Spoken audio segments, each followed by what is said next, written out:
to nan yadda jama'a suka jiyo kenan a hanyar Kaduna zuwa Abuja saboda labarin da aka samu na cewa barayi ko masu satar mutane sun fito kan wannan hanyar, wanda kuma ya nuna irin hali na rashin tsaro da wannan yankin yake ciki.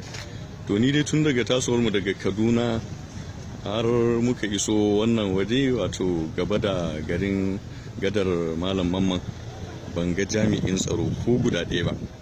To muna cikin tafiya kawai sai na gana cewa a juya shine mutane suka kama juyawa. Malam Yusuf, me zaka ce kan wannan abu da yake faruwa ne? To ga mu nan dai cikin wani irin yanayi da kawai mu da mun taho an ce mana kawai mu tsaya, ga wasu daga wani shahararren suka ce mu sauri mu juya, waɗanda suke gaban mu ma an tare su suna can gaba, saboda haka mu dai ga mu nan da mu san halin da muke ciki ba. Muna fata ne Allah ya sa masu kawo ɗauki su kawo mana ɗauki cikin lokaci don gujewa wannan haɗari da muke ciki. Allah ya kiyaye na gaba. To ga dai da mutane suke ta juyawa saboda samu a guje waɗannan miyagun mutane.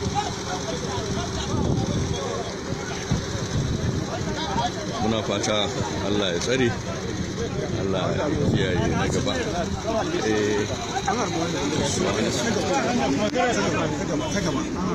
Kabar moto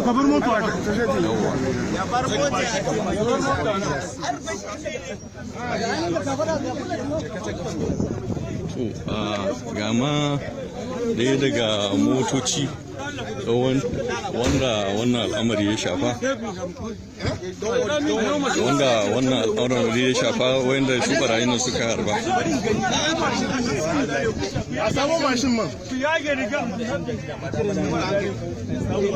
Allah ya kiyaye na gaba. Shi wannan malami yana cikin wanda suke gaba, har wayannan barayi suka harbe shi, gashi nan ya ji ciwo jikinsa da jini.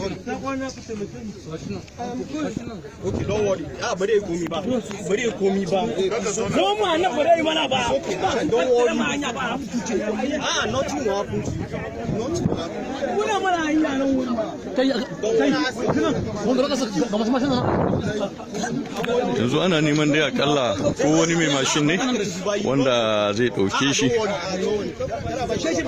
a samu a kai shi asibiti. Allah. No, you no go. To Allah ya kiyaye na gaba. Wannan ita ce mota da wannan al'amari ya shafa. In za a duba ga jini na cikin wannan mota, ta yadda wannan barayi suka harbi wannan bawan Allah. To Allah ya kiyaye na gaba. Allah ya tsare.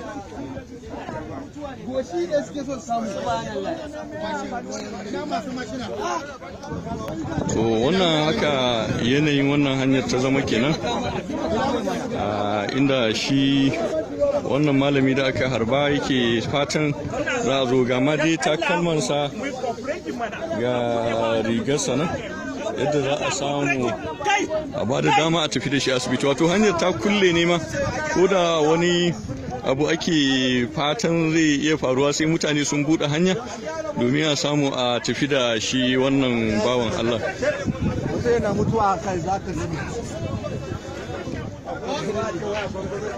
To ga mu dai mutane da dama waɗanda akalla ana neman a samu ita wannan hanyar ta warware.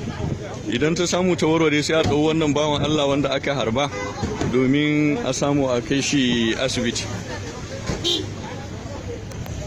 Ga dai ana ta samu ana warware hanyar yadda za a samu a tafi da wannan bawan Allah zuwa asibiti.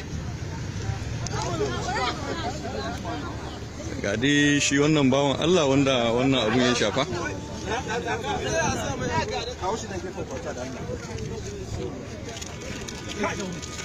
Samo min sanda. Ina mai sandan nan. Samo sanda. Nobody will drink water. You don't drink water. Except you guys drink. No, no give them water. Nobody give them water. That's what I'm telling them. You will not die. Nothing will happen to you. Allah ya kiyaye na gaba. You will not die. gashi nan dai shi wannan bawan Allah kusan ya ce a bashi ruwa, amma an nuna bai kamata a bashi ruwa ba a halin yanzu. Abin da ya kamata a bashi magani tukunna ya samu ya farfado, sannan sai a samu a ɗau matakin da ya dace. Wato haka dai wannan yankin yake, yankin ya zama inda babu tsaro tsakani da Allah. Muna fatan Allah ya sa hukumomi su samu irin wannan labarin, a sa jami'ai sosai kan wannan hanyar, a dinga ɗaukar matakai. Yanzu ga duk wannan abin da ya faru, har yanzu ni ban ga wani jami'in tsaro ya biyo ta wannan hanyar ba. To Allah, wancan ina ga kamar tafiya yake ai, shi ma watakila yana cikin wanda aka tare ne kawai a mota. Saboda haka muna fatan Allah ya tsare ya kiyaye na gaba. Amma kai malin, kai ma matafi ne? To a kai daidai ina ne abun aka tare ka jiyo? A'a, ni daga nan gaba ka sani.